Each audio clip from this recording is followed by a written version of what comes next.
Hello. I finished chapter 1 by Charlaine Harris, A Fool in His Honey.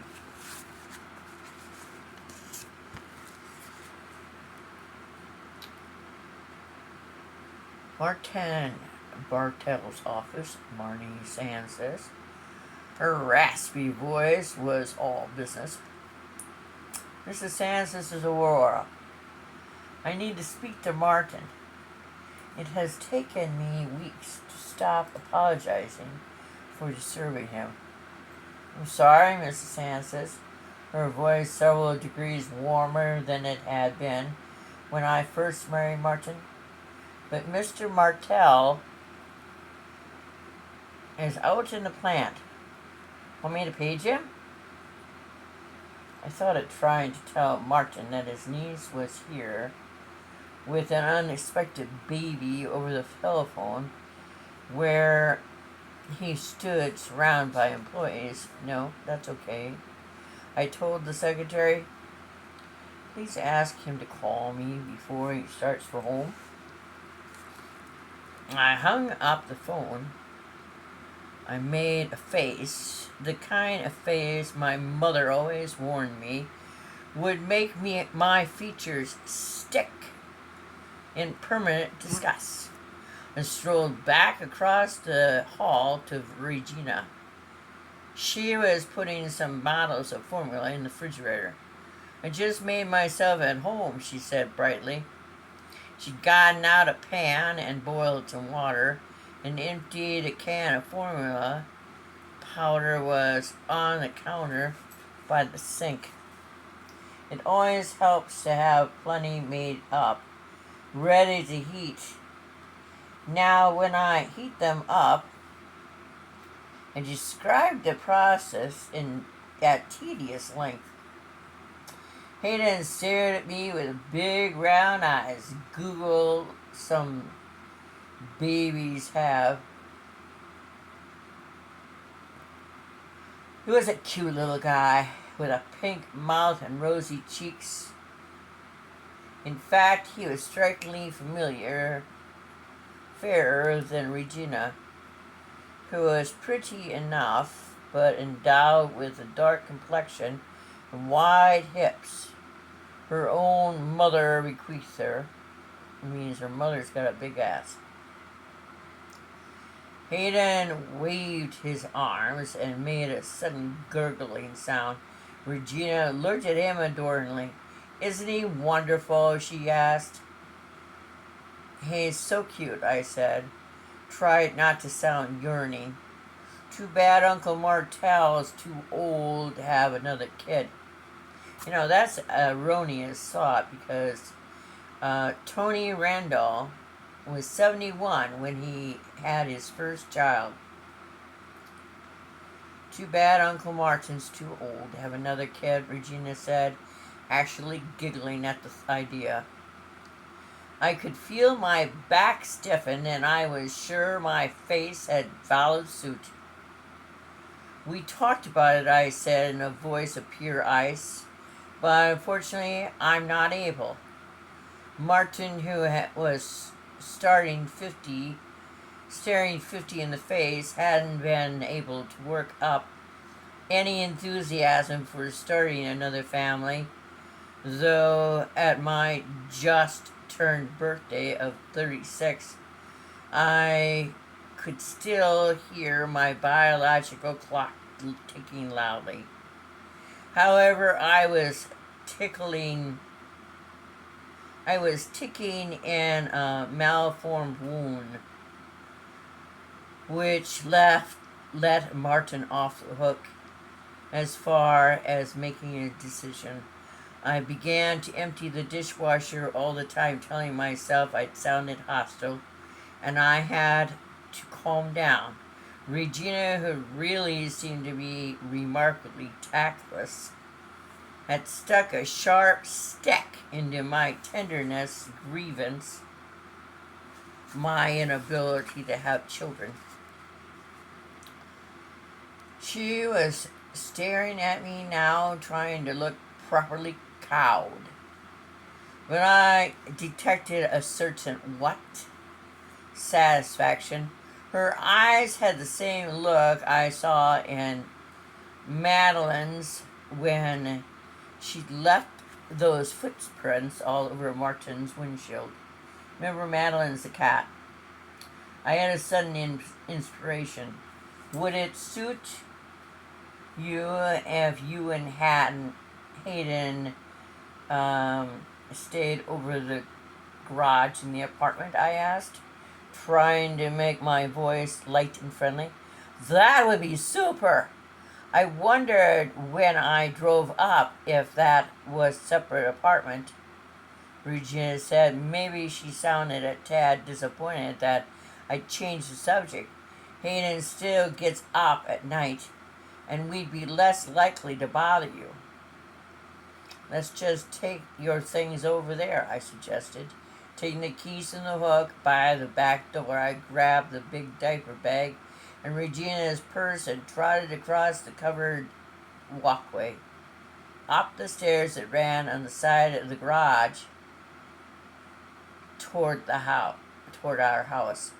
The heavy bag looped over my shoulder, banged ponderously against my thigh. Though the air was colder and wetter, it wasn't actually raining at the moment. The apartment smelled only slightly stale. Our friends Shelby and Angel had moved out. About 8 weeks ago, I had been keeping the heat on so nothing would freeze or had become mildewed. I turned it up and glanced around as I heard Regina open her car trunk below. The garage apartment is one big room and a corner walled in for the bathroom and adjacent closet. There's a queen-size bed, a chair, love seat, attendant tables, television, and a small table for two in the kitchen area. It's as pleasant as a basic apartment living gets. Regina seemed pleased. Oh, Aunt Ro, this is so nice, she said, throwing a suitcase on the bed. Before we got married, we lived in an apartment that was a lot smaller than this. I hated to think about that. Well, I hope you enjoy it, I said at random. You and Hayden, that is. I'll leave you to unpack. Oh, and do you have something for the baby to sleep in? I had no idea what to do if she didn't, but Regina assured me she had a portable travel crib. That seems a luxurious item for a poor mother to have, and I wondered a little. I heard the crunch of gravel as I stood in the doorway. Martin emerged from his car, stood staring at Regina's car for a moment. Martin, I called, come up here. Evidently, he hadn't returned to the office before he came home. He passed under the walkway and stared up at me. What are you doing in the apartment? He asked. No one had been in the apartment since Angel and Shelby had bought the house in town. Oh, I said, feeling a pleasurable anticipation, perhaps tinged with a touch of malice. You won't guess who's come to visit, honey. Looking distinctly apprehensive, Martin came up the stairs. I stood aside so he could enter the apartment. Uncle Martin, cried Regina. She faced the door with a big smile, stretching her generous lips, and the baby pressed to her chest like a bag of groceries. Martin's face was priceless. Did we know she was coming? He asked me in a low voice as we walked over to the house. I shook my head. Did we know she had a baby? I shook my head again. Then Barbie must not know it either, he said. she wouldn't keep something like this to herself. I didn't think it so either. I further thought that Barbie would just hate the idea of being a grandmother. I was willing to bet Regina knew that too. So we don't know why she's here, Martin, used to commanding information and having everything lined up and organized, was definitely on the frustrated side. It'd been easier to tell you what I don't know, I said. I don't know why she came or how long she's staying. I don't know where Craig is. I have no idea what your sister knows. And though I didn't say it out loud to spare Martin's feelings, I was far more certain of the provenance of any baby. So she doesn't know if it's Craig's baby or someone else's. Martin stood in the kitchen drinking a glass of tea while he mulled this over. I've got to go back up there and speak to her again, he said abruptly. Get some of this settled. We still going to the Lowrys? I don't think we can put it off, Regina says all right about us going, and you know how touchy Catledge is. Okay. I'll just be a minute or two with her. Then I'll come in and shower. Sunking his glass down on the counter, he marched out again into the gathering darkness and dripping rain. His white hair gleamed through the darkness. I went upstairs to finish getting ready. As I put on makeup and jewelry and pinned my hair out of my face, and a pretty black and gold comb, I wondered if Martin would be able to winkle any more out of his niece than I had. Martin is far more likely to ask direct questions than I am. But he didn't look satisfied when he drudged up the stairs 20 minutes later. He looked tired and worried.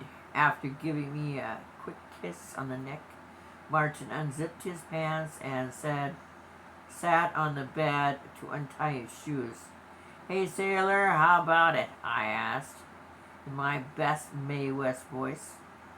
That would sound like, hey, sailor, how about it?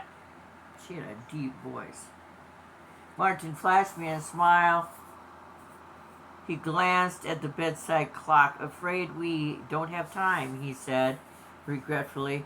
I have to shower. 2 people in the meeting smoked.